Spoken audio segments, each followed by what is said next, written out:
Hi friends, ಇವತ್ತು ನಾನು ಮಾಡ್ತಾ ಇದ್ದೀನಿ ಸೋರೆಕಾಯಿ ಪಲ್ಯ.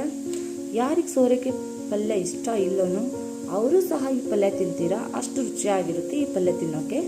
ಒಂದ್ಸಲ ಮಾಡಿ ನೋಡಿ. ಇದನ್ನು ಫಸ್ಟು ಕಟ್ ಮಾಡ್ಕೊಂಡು ವಾಶ್ ಮಾಡ್ಕೊಳ್ಳಿ. ನಾನು ನೀರು ಹಾಕಿ ನೋಡಿ ಕ್ಲೀನಾಗಿ ವಾಶ್ ಮಾಡ್ಕೊಳ್ಳಿ. ಟೊಮ್ಯಾಟೊ ಕಟ್ ಮಾಡ್ಕೊಳ್ಳಿ, ಮೀಡಿಯಮ್ ಸೈಜ್ ಇದ್ದಿದ್ದು. ಒಂದು ಈರುಳ್ಳಿ, ಆಮೇಲೆ ಸ್ವಲ್ಪ ಕರಿಬೇವು, ಆಮೇಲೆ ಬೆಳ್ಳುಳ್ಳಿ.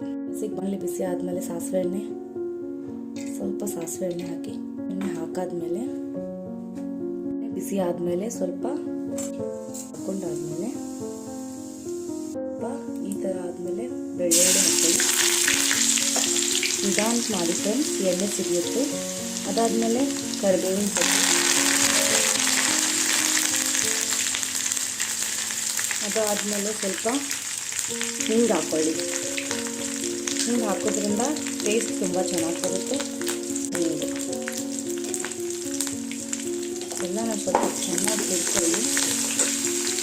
ಅದು ಆದಮೇಲೆ ಹಾಗೆ ಕಟ್ ಮಾಡಿರ್ತಕ್ಕಂಥ ಈರುಳ್ಳಿ ಹಾಕೋದು. ಹಾಕಾದ್ಮೇಲೆ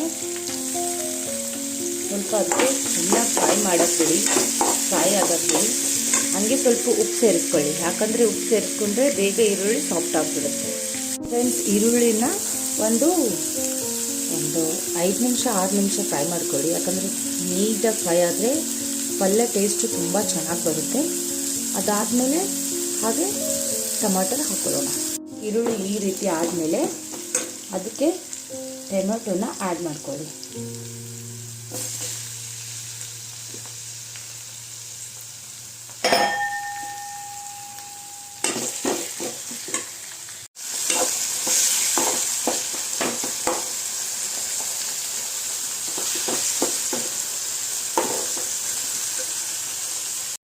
ಟೊಮೆಟೊ ಸಾಫ್ಟ್ ಆಗೋ ಮಟ್ಟ ಸ್ವಲ್ಪ ವೇಟ್ ಮಾಡಿ.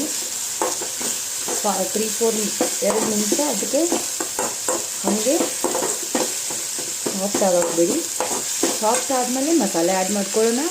ಸಿಂಪಲಿ ರೊಟ್ಟಿ ಜೊತೆ, ಚಪಾತಿ ಜೊತೆ, ಅನ್ನ ಜೊತೆನೂ ಇದು ತುಂಬ ಟೇಸ್ಟಿ ಇರುತ್ತೆ ತಿನ್ನೋಕ್ಕೆ. ಟೊಮಾಟೊ ಹಿಂಗೆ ಕರಗಿದ್ಮೇಲೆ ಈ ಥರ ಆದಮೇಲೆ ಇಲ್ಲಿ ನೋಡಿ ಮಸಾಲೆ, ಅರಿಶಿನ ಮತ್ತು ಜೀರಿಗೆ ಪೌಡರ್ ಮತ್ತು ಖಾರದ ಪುಡಿ, ಆಮೇಲೆ ಸ್ವಲ್ಪ ಗರಂ ಮಸಾಲ, ಆಮೇಲೆ ಸ್ವಲ್ಪ ಧನಿಯಾ ಪೌಡರ್, ಇದನ್ನೆಲ್ಲ ಸೇರಿಸಿ ಇದರಲ್ಲಿ ಹಾಕಿ ಲೋ ಫ್ಲೇಮ್ ಇಟ್ಕೊಂಡು ಇದನ್ನು ಒಂದು 5 ನಿಮಿಷ ಇಲ್ಲ 2 ನಿಮಿಷ ಹಿಂಗೆ ಫ್ರೈ ಮಾಡ್ಕೊಳ್ಳಿ. ನೀಟಾಗಿ ಬೆಂದಿದೆ ಈಗಿದು. ಅದಾದಮೇಲೆ ಸೋರೆಕಾಯಿನ ಹಾಕಿ. ನೋಡೋಕ್ಕಿದು ಜಾಸ್ತಿ ಕಾಣ್ತದೆ, ಬೇಯ್ದಾದ್ಮೇಲೆ ಸ್ವಲ್ಪ ಕಾಣುತ್ತೆ. ಇದಕ್ಕೆ ಸ್ವಲ್ಪ ಈಗ ಇದನ್ನೆಲ್ಲ ಹಿಂಗೆ ಚೆನ್ನಾಗಿ ಮಸಾಲ ಎಲ್ಲ ಕಡೆ ಹರಡಬೇಕು. ಆ ಥರ ತಿರ್ಕೊಳ್ಳಿ. ತಿರುವಾದ್ಮೇಲೆ ನೀವು ಇದಕ್ಕೆ ಸ್ವಲ್ಪ ನೀರು ಹಾಕ್ಕೊಂಡು ಬೇಯಿಸ್ಕೊಳ್ಳಿ. ಮ್ಯಾಗೆ ಒಂದು ಮುಚ್ಚಳ ಮುಚ್ಚಿ ನೀರು ಹಾಕ್ಕೊಂಡು ಬೇಯಿಸ್ಕೊಂಡಾದ್ಮೇಲೆ ಜಾಸ್ತಿ ಚೆನ್ನಾಗಿ ಬೇಯಬೇಕು ಅಂದರೆ ಒಂದು 8 ನಿಮಿಷ ಅಥವಾ 7 ನಿಮಿಷ ಬೇಯಿಸ್ಕೊಳ್ಳಿ. ಬೇಯಿಸ್ಕೊಂಡಾದ್ಮೇಲೆ ಅದನ್ನು ಕೊತ್ತಂಬರಿ ಸೊಪ್ಪು ಹಾಕಿಬಿಟ್ಟು ಮುಚ್ಚಿಬಿಡಿ. ಆಮೇಲೆ ತಿನ್ನಿ. ಸ್ವಲ್ಪ ನೀರು ಹಾಕ್ಕೊಳ್ಳಿ. ಸ್ವಲ್ಪ ನೀರು ಹಾಕ್ಕೊಂಡು ಬೇಯಿಸಿ. ಚೆನ್ನಾಗಿದೆ ಟೇಸ್ಟು.